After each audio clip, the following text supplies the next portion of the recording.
Now coming to the entrance part of the chemical bonding, we need to just study a little bit more about it as we were doing earlier. So what are the conditions required for the formation of an ionic bond? Now see, this you studied in the regular class also. So as I said, little bit more we need to understand here. So the electronegativity difference must be more than 1.9 for the formation of an ionic bond. Or suppose a compound is formed, and a compound is formed. How do you know that it is having that is ionic nature? So if the electronegative difference is greater than 1.9, or in some book you can find 1.7 also. So as the difference goes on increasing, means 1.9, then 1. What you can say 1.92, 93, 94, 2, whatever it is, it goes on increasing in this way. The electronegativity difference as it goes on increasing, again I repeat, the ionic character also increases. Ionic character means the percentage of ionic character also increases.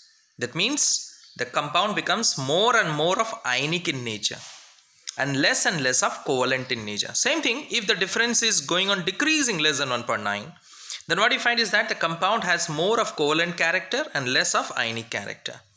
Got it? That means the properties of the compound you will be finding more of covalent nature than that of ionic nature. So one thing remember children, the formation of bond does not determine that the compound should be ionic or covalent. The formation of bond just determines that how the bond formation takes place.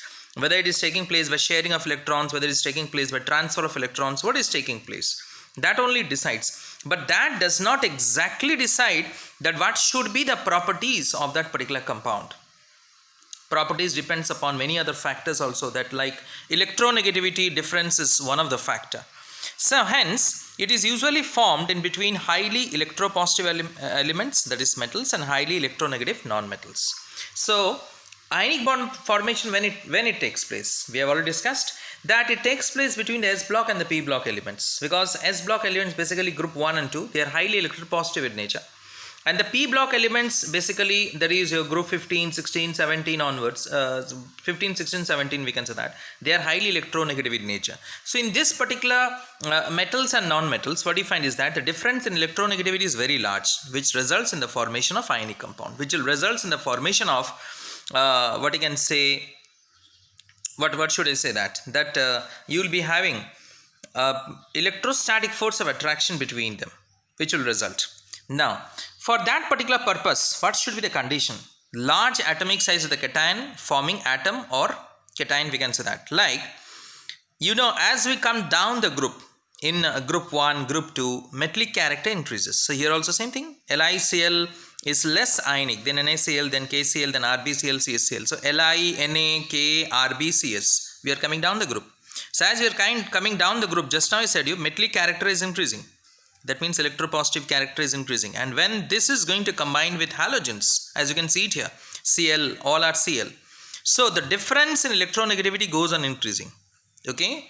So as the difference in electronegativity goes on increasing, the ionic character also goes on increasing. Is it clear? As you come down the group, metallic character increases, electropositive character increases. So difference between the electropositive and the electronegative character also increases, which results in more of ionic character. So as you come down the group, the compounds becomes more and more ionic in nature.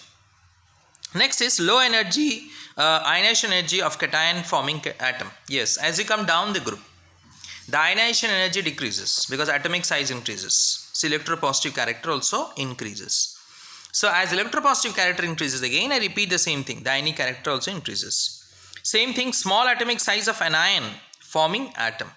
So similarly, if you take fluorine atom, chlorine atom and bromine atom with alkali metals, now which is going to form a strong ionic compound, fluorine, chlorine or bromine? It will be fluorine, because it is small in size. Because small atomic size of an ion means that is electronegative character is more, and big atomic size of cation means electropositive character is more. So when the difference between them is also more, what difference? Electronegative difference is also more, then the ionic character is also more. So you can see it there below, I have written it, that NaF is more ionic than NaCl, than NaBr and NaI. Got it? So fluorine is more electronegative than chlorine, than bromine, than iodine. So if you take the difference in electronegativity Between sodium fluoride and sodium chloride, whose electronegative difference will be more? Definitely sodium fluoride. So for that reason, sodium fluoride is more ionic in nature than sodium chloride. Similarly, sodium bromide is more ionic in nature than sodium iodide, in this way. So that is, you can see is that simply the transfer of electrons need not be a criteria for the properties of ionic compound. It is a criteria for the formation of ionic compound, we can say that. It is not a criteria to determine all the properties of ionic compound. Got it?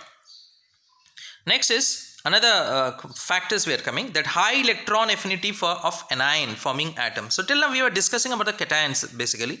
Now we are coming to the anion. So high electron affinity of anion. Electron affinity, you know that it's a tendency of an atom to attract that is nothing but the pair of electrons, that is your electronegativity. Here what you find is that the amount of energy which is released when then electron is added to the outermost shell of an isolated gaseous atom, in case of electron affinity I should say. So that is high electron affinity is there. So definitely you know that group 15, 16 and 17 elements, they have got high electron affinity. So they have got a tendency to gain an electron in the outermost shell to form an anion, we can say that. So they are highly electronegative in nature also at the same time. So now low positive charge on cation and lesser the lesser the charge on cation, larger is its size. Got it? So definitely low positive charge on cation. So here what you see, again the same thing, when you come down the group, what you find, that is the atomic size is increasing when you come down the group. Got it? So ionic character also increases, but here it is being shown that across a period. So across a period what you find is that is when you move from left to right across the period, the atomic size is decreasing, but the what you can charge on the cation is increasing. Got it?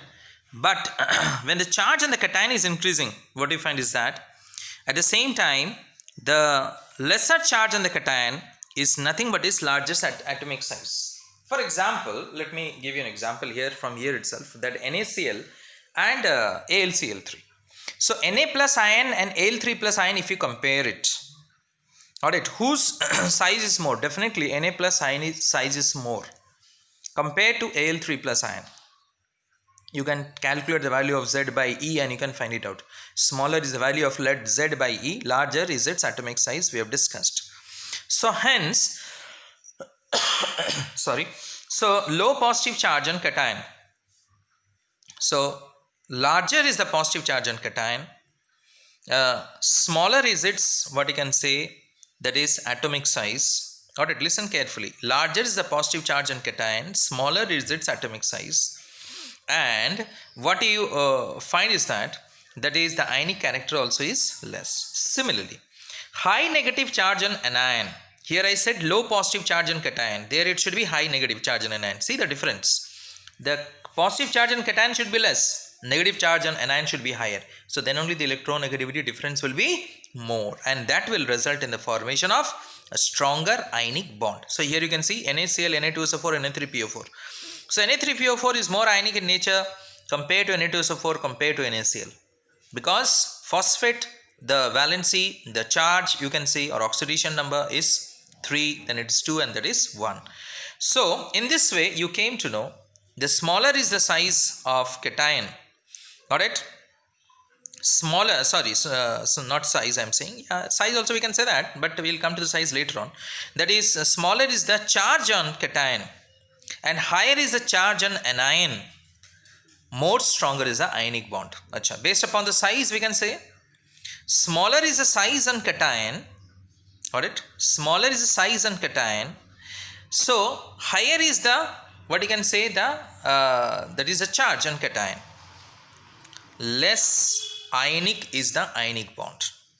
Smaller is a charge, what you can say, on cation, and larger is its atomic size. A lot of things I am saying, listen carefully. Smaller is its charge on cation and larger is its atomic size, or we can say larger is its charge on cation and smaller is the atomic size. Got it? In both the cases the meaning is the same. Got it? Just the sign is going to differ. When I say larger is this what you can charge on cation and smaller is the size of an ion, then ionic character is less. When I say that is smaller is the charge on cation and larger is the size of anion, the ionic character is more, we can say. That is what I mean to say you. So ultimately in all the cases you can see is that we are taking the basis is the same. What is that? The difference in electronegativity should be more. But in whatever way you say, whether we calculate in terms of ionization energy, whether you calculate in terms of electron affinity of an anion, we can say that. In whatever way you calculate, the meaning is the same.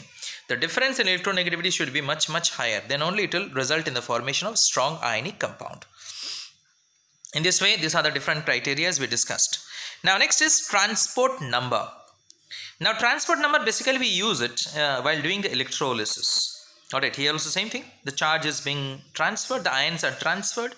Got it. So hence here also we require the transport number. The both cation and anion transfer electricity from one place to another, from one what you can say atom or one ion to another, rather I should say.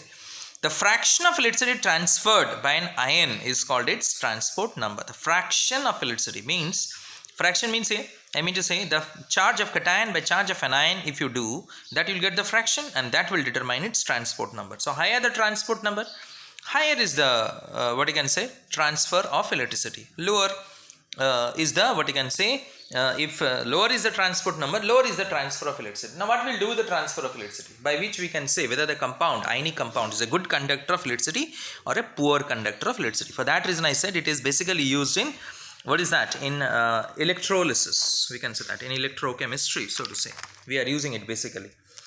Now next is, after that we will come to, that is that's ionic bond we have discussed. Now we will come to, that is about the covalent bond, we can say that. There is we are having different types of covalent bond, non-polar, polar, covalent bond. We have read it about Fajan's rule.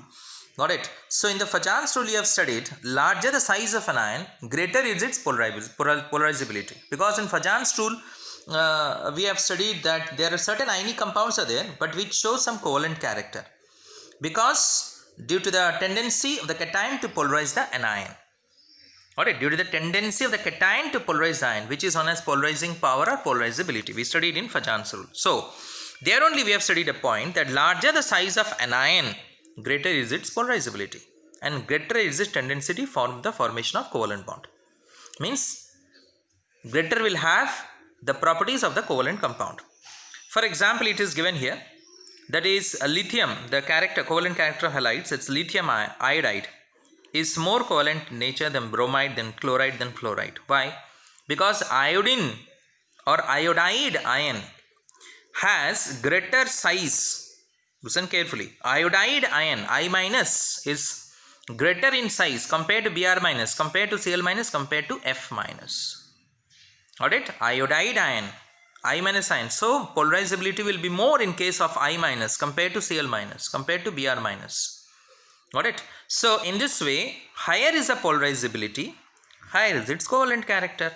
So for that reason, LiI is more covalent in nature compared to LiBr, compared to LiCl, compared to LiF, so to say. In this way, larger the size of an ion, remember it, if the cation is the same, then if the anion is different, then you compare the size of the anion. Larger the size of an ion, higher is its covalent character, because higher is the polarizability. The opposite will be smaller the size of cation, which you have already studied. Smaller the size of cation, larger is its covalent character. Got it? Suppose if the cation is differing, anions are the same, then you can see the smaller the size of cation. Whatever it is, the difference between them should be large. So then only the difference in sizes between them should be large, so that it will result in polarizability. Okay, now coming to the same covalent compound, here one important point you need to remember about diamond is that in diamond the carbon-carbon bond length is 1.54 angstrom. Got it? And the bond angle is 109 degree 28 minutes, that is 109.5 degree, we can say that, with hybridized state of carbon is sp3. It is very simple to understand it, because carbon-carbon bond is a single bond. So definitely it will be an sp3 hybridization, no doubt about it, because carbon-carbon single bond is sp3, carbon-carbon double bond is sp2, carbon-carbon triple bond is sp. We have already discussed. The bond length is also 1.54. Why? Because carbon diamond forms a tetrahedral structure. So that in case of tetrahedral structure, the bond length is 1.54 only, and the bond angle is 109.5 degree. Got it? Clear? So just to tell you the relationship between them, I have given this particular example. Relationship of what? Tetrahedral structure and diamond. Got it? Now next is, there are certain electron deficient compounds which what you can say, these are the compounds in which the central atom has incomplete octet, but still then these are the stable compounds. So I have just given an example so that you remember it. It may come in your entrance exam somewhere as examples, it may ask, so you can use it that particular time. That is the examples, you can see it here. I have written a lot of examples here. Similarly, I have given some examples of compound containing all the three types of bonds. Means it has got covalent bond, coordinate bond, as well as ionic bond. We can say that. That also examples you can see. I have given it on the screen. That is KNC, H2SO4, NH4Cl, potassium ferrocyanide, potassium ferricyanide, Z salt. Got it? And copper sulfate pentahydrate. That is nothing but blue vitriol. We can say that. Clear? So Z salt, more about it you will be studying in that is in class 12, that is alkyl halides and aryl halides. You will be studying about it, about the Z salt. You will come to know about it. Mostly it is coming under, it is going to come under, there is your Grignard reagent in that particular chapter. Got it? That is metallic compounds. Got it? You will be studying about it. Clear? In organic chemistry. That at that time you will come to know about the structure and all those things. Just for examples here, in case of covalent bond, you can remember it. Got it? Now next is, after that, if you see that is a bond formation which is taking place. So one is your what you can say, head-on overlapping. In the VBT you have studied valence bond theory. One is head-on overlapping, another is your lateral overlapping. Head-on overlapping gives rise to sigma bond, and let me tell you, sigma bond is independently formed. But for the formation of pi bond, first sigma bond should be present, then only the pi bond will be formed. Always remember this particular one. Now, except here, one exceptional. Why did I give this particular one? Because already that particular part you have studied. To give the exceptional, in C2 molecule, you can draw it and also you can find it out, which contains both the bond as pi bonds. You can draw it and find it out. C2, carbon-carbon, we can say that, molecule. Clear? You will find it out that both the bond is a pi bond there. You draw it and you find it out, this particular thing. Alright, sigma bond is independently formed. But for the formation of pi bond, sigma bond must be already present, except, again I reading, that I am reading there, C2, which contains both the bond as pi bond. Now here one more information is there. As the directional character of orbital increases, the bond strength of the bond formed by them also increases. Directional character who gives? Which bond gives? Sigma bond. We can say that. Directional character. We can say that. Or the pi bond it gives the directional character. It is given by directional, means by which we gave the shape, we get the shape of the molecule, we can say that. Got it? Clear? So hence, as a directional character, so we are getting it. So that is nothing but, it is nothing, what I was saying is that of orbital increases, the bond strength of the bond formed by them also increases. That is 1s, you can see is there, 1s bond is less stronger in nature compared to 1s2s. Again it is less strong to 2s2s, then again it is less strong to 2s2p in this way, 2p2p in this way. So as the directional character of orbital is increasing, the bond strength of the bond formed by them also increases. That is, this particular thing you will require it to calculate the to understand the strength of the bond when you will be going for in organic chemistry. That is, you need to calculate, you need to not calculate, rather you need to understand melting point and boiling point. At that time the bond strength is very much important, because stronger is the bond, stronger is the melting point and the boiling point, we can say that. Clear? So now next, concept of single bond, this what you can say, the sigma bond formation was given by Swajan, we can say. And the unhybrid orbitals formed by pi bond is relatively a weaker bond, that we know is, there is a pi bond which forms an unhybrid orbitals. I have said you in hybridization that always hybridization takes place in sigma bond.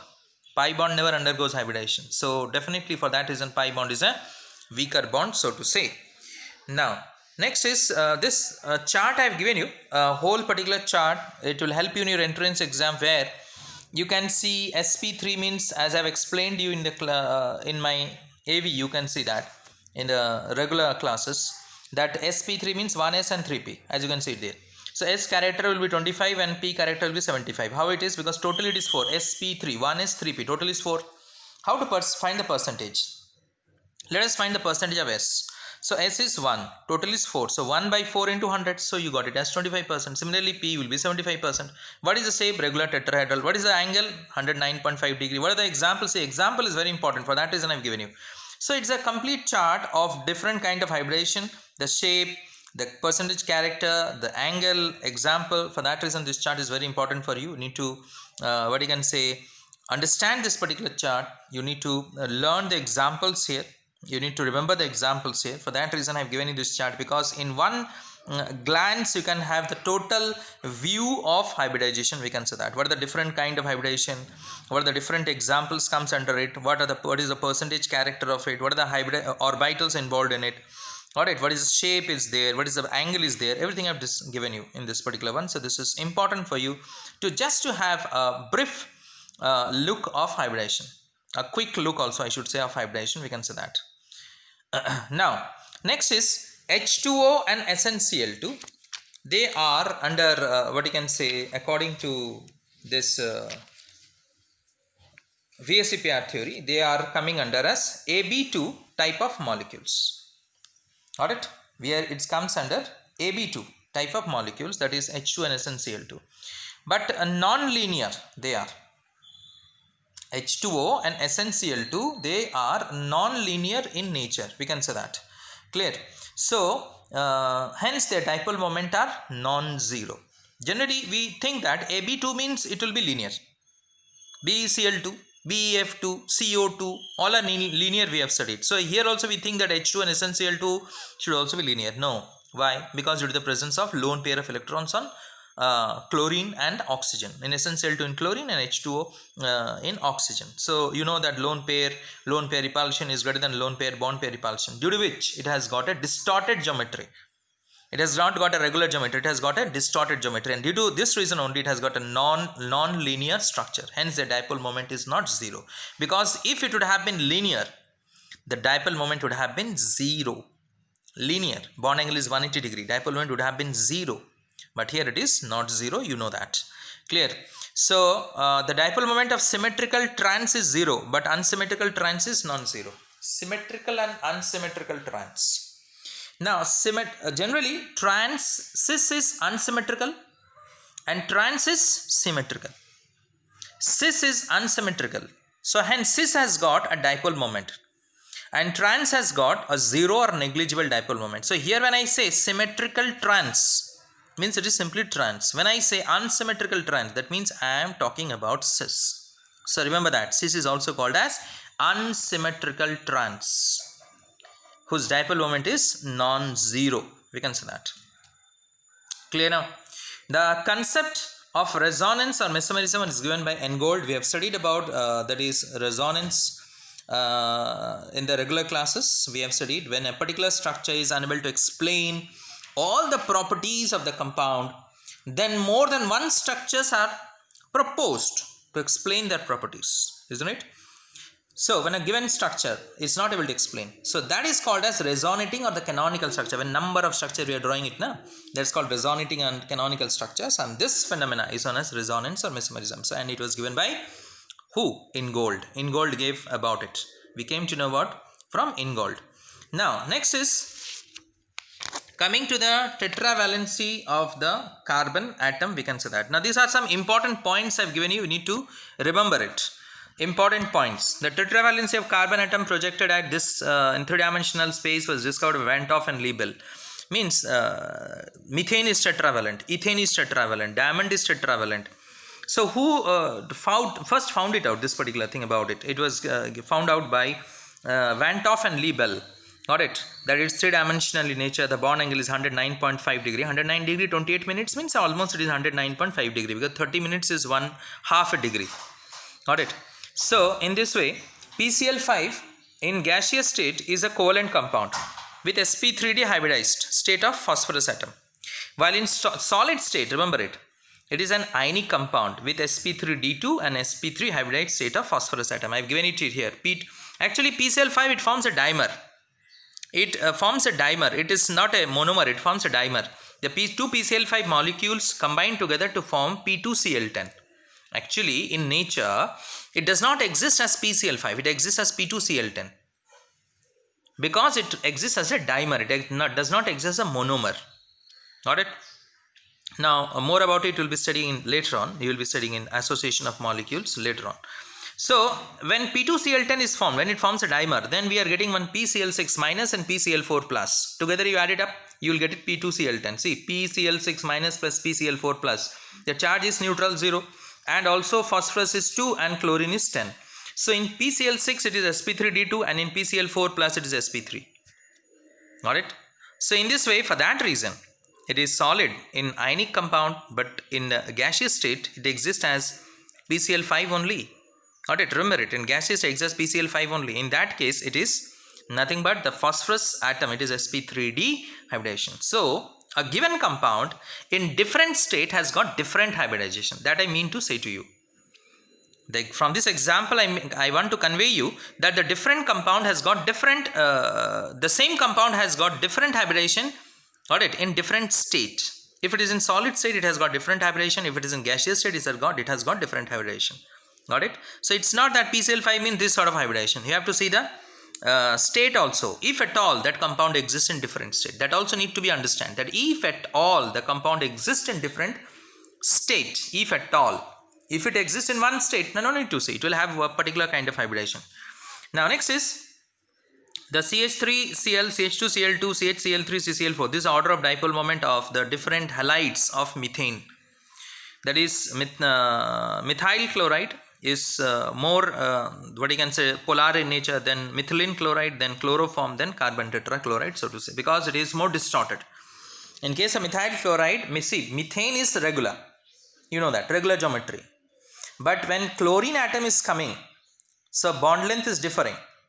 Previously there was carbon hydrogen bond. In case of methane, there was carbon hydrogen bond. The bond length was same, bond angle was same, everything was same. So hence it was a regular geometry. But when chlorine atom is added, by removing a hydrogen atom, the bond length differs first, bond angle differs first. So it becomes distorted. So the molecule is more distorted in case of CH3Cl, then CH2Cl2, then CHCl3 and CCl4. So the order of dipole moment is in this. Alright, so more is the distortion, you know, more polar in nature. So the polarity is more in case of CH3Cl, because you compare with CH4, then you will get the answer. CH4 is regular. Got it? Why it is regular? Because carbon is attached to 4 hydrogen atoms, which is having same bond length, same bond angle, everything is being regular. So it comes under regular geometry, we can say that, symmetrical in nature.